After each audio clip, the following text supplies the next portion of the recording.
Hey guys, it is Sarah. Here's my service dog Bailey.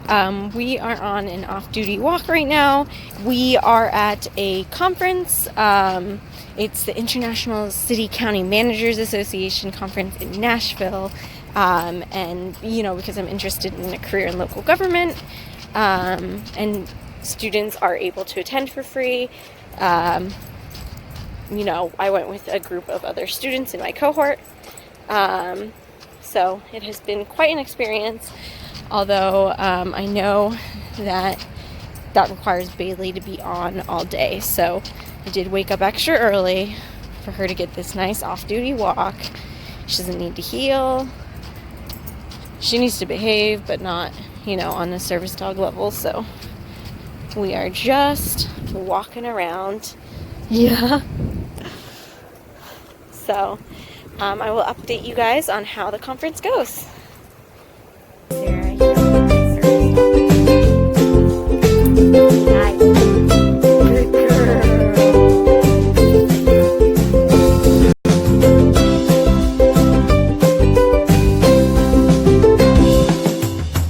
Hey guys, so I am back from the conference that Bailey and I were at. And I did want to talk about it in terms of our experience as a team for anyone else who is considering going to a professional conference in the future. So one of the first things I noticed about this conference was that it was crowded. There were almost 4,000 people there in one convention center, and it was just very anxiety inducing and crowded. And so Bailey had to keep a very tight heel the entire time. And it's very good that when we are in crowds, she does a very good job at self-monitoring how close her heel is. So if we have tons of room, she'll have a looser heel and she'll still be in line with me, but she'll just give herself a little bit more room to walk comfortably. But when we are in a tighter area, she will automatically get much closer to me. And in this situation, a lot of the time she was so close to me that she was touching me a lot of the time when she was healing. So that was great. I would suggest that if you're going to a conference that your dog have a very tight heel. I didn't really have too many issues with people trying to pet Bailey or distract her, except for once. So if you've never been to a conference, the general way that they work is that there is a schedule and there are different sessions that go on in different rooms. And a lot of these were panels or different speakers or activities based around things that cities and counties could do to be more effective, or that individuals could do to be more effective leaders. So I was interested in going to one session. I went to the room. It looked like the previous session had gotten out, so I opened the door and walked in, and I guess people were still filing out from the previous session, and I think that session must have been around public health and the benefits that animals have or something, because the entire conference I had basically no issues with people trying to pet or distract or get in the way of my service dog doing her job. But when I walked into this room, immediately 2 women came up to me and were like, "Oh my gosh, we were just talking about you," and then walked away. And I was like, what do you mean you were just talking about me?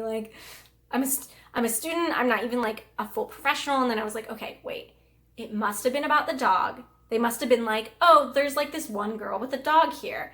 Whatever. That's a weird thing to say to somebody, and it's a weird way to go about it. But okay, you know what? I'm used to being the center of attention with a service dog. And then another woman starts to try to get down on her level and lean down and wave at her and distract her. And I find that a lot of the time when this happens, I can use body language and tell Bailey to focus very loudly and make a sharp turn, and it without me having to really confront the other person, they kind of get the message oh, I just distracted that dog. So I did that. I said, Bailey, focus. We made a very sharp turn to go around this woman, and then made a second sharp turn because she didn't get the message the first time. And instead of taking that as a sign that, oh, this girl doesn't want me to talk to her or her dog, the woman continued trying to get down on Bailey's level, reaching her arms out, trying to grab her. Not even just pet, like she was trying to grab her. And I had to be like, don't touch my dog. Like, she's a service dog. And then the woman was like, I thought the dogs were here for us to pet. And I was like, no, she's a working dog. And then the woman walked away. It was like within a span of like 5 minutes, I had like 5 or 6 people coming up to me and trying to pet Bailey or say they were just talking about us. It was really uncomfortable. But other than that, we didn't really have too many issues with the people at the conference, which is great. So there was another situation that was kind of a hiccup that happened at the conference that I wish someone had planned for. So there was a group in the exhibition hall. They were one of the vendors, and I don't know what they were promoting, what they were selling. I don't know. But I was walking with the friends from school that I had gone to this conference with. We were trying to get to a student-oriented event at the back of the exhibition hall. So we were walking through, and then all of a sudden I just hear barks and barks and barks and yips. And I turn and I see there's like this tiny little fenced area, but it's not really fenced. Like the fence comes to about my knee level. So it's really just like a barrier in theory. And all these dogs were trying to get over the fence and they were barking at Bailey, and we just kept walking. And I had informed the conference people that I did have a service animal coming with me. I don't know whose idea it was to have untrained animals at this event. And from the sound of it, it kind of sounded like it was one of those things where they were like, oh, we'll bring puppies for people to pet. Everyone loves that, without really considering how that might impact other people. While my service dog is trained to maintain her cool during those situations, it's a distraction to have several dogs barking at you and trying to get over a little fence to get to you. Having those dogs there just for fun and to draw people into the vendor, it seemed a little irresponsible to me for them not to have brought trained dogs. But that aside, we got past it and it was fine. Although every single time I walked into the exhibition hall, even if I couldn't see the area that those dogs were being held, they would bark. So that kind of sucked. But overall, the conference was really good. I will say that as a team, Bailey and I don't have the tightest tuck, but as a team, we really worked well together at this conference. I will include some clips of how she was sitting with me during the conference, and you might notice in some of the clips that if her butt is a little bit out, or her tail is out, or her paw is out or something, I normally will take my bag or whatever I am holding and I will place it on her paw or leg, or lean it on her, or put it just a little bit more in the way, because if someone's going to step on something, they're going to step on my bag before they step on my dog. Or if they're going, it's easier to see like a bright green bag or a bright pink bag than a brown dog on a darkly colored floor. So just for safety's sake, I did sometimes do that, and that's a strategy I've been using the entire time we've been a team together. I will often place my backpack in the way, so if someone is not looking where they're going, they will step on my backpack before they step on my dog, and that's just kind of the situations that we've been placed in. There would be no way for her to completely be out of the way, and people aren't always looking where they put their feet. So that's a safety thing that we do. So I'll insert those clips here.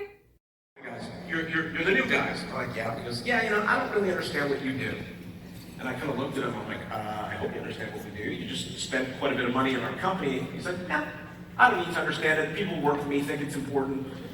I'm sure you guys will do just fine. And he got walked up. You will see one horse and buggy and hundreds of motor cars.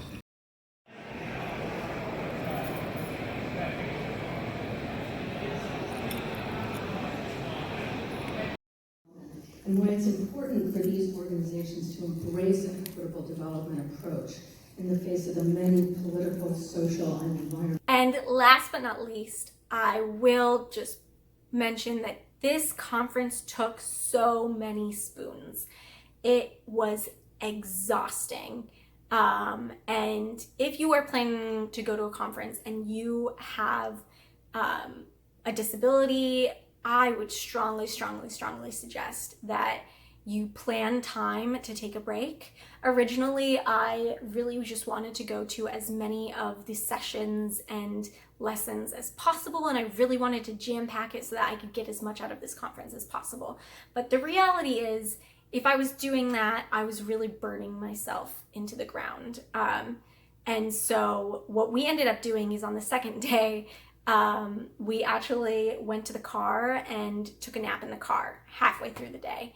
I hadn't planned that, but it just got to the point during the day where I was unable to continue going, and so we needed to take the time out. Her alerts and responses were getting more and more frequent, and it's times like that where you have to listen to your dog and you have to listen to your body and just take some time out. It was a really great experience, and I strongly suggest if you are a student and you have the chance to go to a professional conference, to really go for it, because especially if you're there with other students, it's pretty low stakes. Some of the other students were trying to network and potentially get some jobs post-graduation, but as a first year and a 2-year program, I really didn't have that pressure on me. I really got to just confirm that this was the line of work and this was the career that I wanted to go into. And I think it was such a great chance to do that, and such a great chance to meet people in my field that are really making a difference. So overall, it was a wonderful experience, and we had a great time. So thank you so much for watching. I really wish I was able to film more at the conference, but maybe next time. If you like this video, please give it a like and subscribe, and we'll see you in our next video. You want to say goodbye? You want to say goodbye?